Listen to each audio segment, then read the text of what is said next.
ಎಲ್ರಿಗೂ ನಮಸ್ತೆ. ನನ್ನ ಇವತ್ತಿನ ಪ್ರಾಸದ ಕೊನೆಯ ಅಕ್ಷರ ಎಸ್ ಜಾನಕಿ ಅಮ್ಮನವರ ಹೆಸರಿನ ಕೊನೆಯ ಅಕ್ಷರವಾದ ಕಿ ಮತ್ತು ಖಿ. ಇವರೊಬ್ಬ ಪ್ರಪಂಚ ಕಂಡ ಅತ್ಯದ್ಭುತ ಗಾಯಕಿ. ಧ್ವನಿಯ ನಟನೆಯಲ್ಲಂತೂ ಎಲ್ಲರಿಗೂ ನಾಯಕಿ. ಇವರ ಬಾಯಲ್ಲಿ ಸಂತೋಷದ ಹಾಡು ಕೇಳಿದಾಗಲಂತೂ ಉಯ್ಯಾಲೆ ಆಡಿದಂತಾಗುವುದು ಜೀಕಿ ಜೀಕಿ. ಇವರು ಹಾಡುಗಳನ್ನು ಹಾಡಿದಾಗ ತೆರೆದುಕೊಳ್ಳುವವು ನಮ್ಮ ಕಿವಿಯ ಕಿಟಕಿ.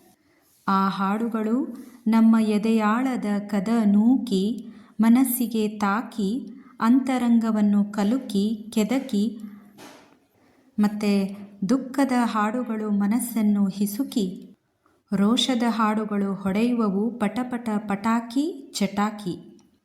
ಇವರ ಸ್ವರ ಆಲಾಪದಲ್ಲಂತೂ ತಲೆ ಹೊಡೆಯುವುದು ಗಿರ್ಕಿ. ಇವರ ಧ್ವನಿ ನಮ್ಮ ಹೃದಯವನ್ನು ನೋಡದೆ ಬಿಡದು ಇಣುಕಿ. ಆ ಧ್ವನಿ ನಮಗೆ ಪ್ರಶ್ನೆ ಕೇಳದಿರದು, ತಾನು ಎಷ್ಟು ಚಂದ ಎಂದು ಕೆಣಕಿ ಕೆಣಕಿ.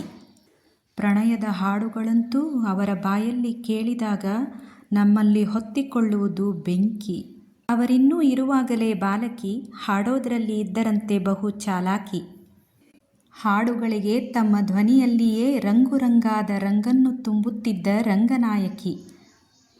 ಹಾಡುಗಳಿಗೆ ಅರ್ಥ ಕೊಡುವಲ್ಲಿ ಅತ್ಯುತ್ತಮ ಅಧ್ಯಾಪಕಿ. ಅದನ್ನು ವ್ಯಕ್ತಪಡಿಸುವಲ್ಲಿ ಸಮಂಜಸ ನಿರೂಪಕಿ. ಹಾಡುಗಳ ರಾಗ, ತಾಳ, ಶ್ರುತಿ, ಸ್ವರಸ್ಥಾನ, ಪಲುಕು ಹಾಗೂ ಭಾವ ಇವುಗಳನ್ನೆಲ್ಲ ನಿಭಾಯಿಸುವಲ್ಲಿ ವ್ಯವಸ್ಥಿತ ವ್ಯವಸ್ಥಾಪಕಿ. ಗಾನ ಸುಧೆಯನ್ನು ನಮಗೆ ಉಣಬಡಿಸುವುದರಲ್ಲಿ ಅತ್ಯದ್ಭುತ ವಿದೂಷಕಿ. ಇತರ ಗಾಯಕರಿಗೆ ಉತ್ತೇಜನ ನೀಡುವ ಪ್ರೇರಕಿ. ಅವರನ್ನು ಪೋಷಿಸಿ ಬೆಳೆಸುವ ಪೋಷಕಿ.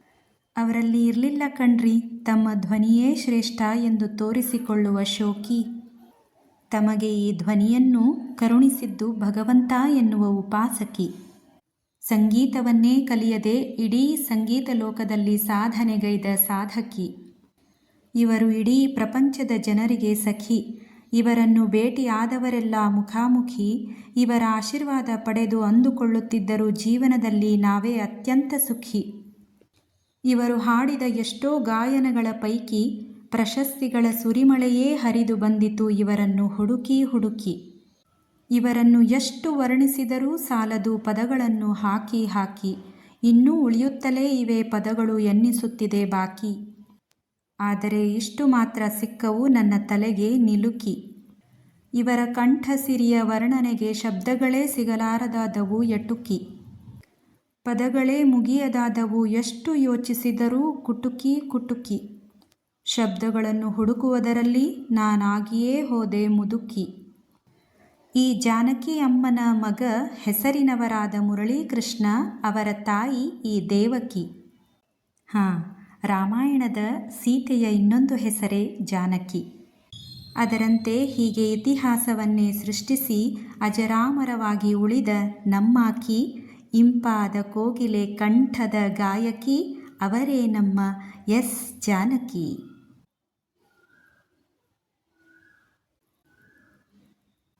ಕೇಳಿದ್ರಾ ನಾನು ಈ ಪ್ರಾಸವನ್ನು ರೆಕಾರ್ಡಿಂಗ್ ಮಾಡುವಾಗ ನಿಜವಾಗ್ಲೂ ಪ್ರಕೃತಿಯಲ್ಲಿ ಕೋಗಿಲೆ ಹೇಗೆ ಕೂಗುತ್ತಿತ್ತು ಎಂದು.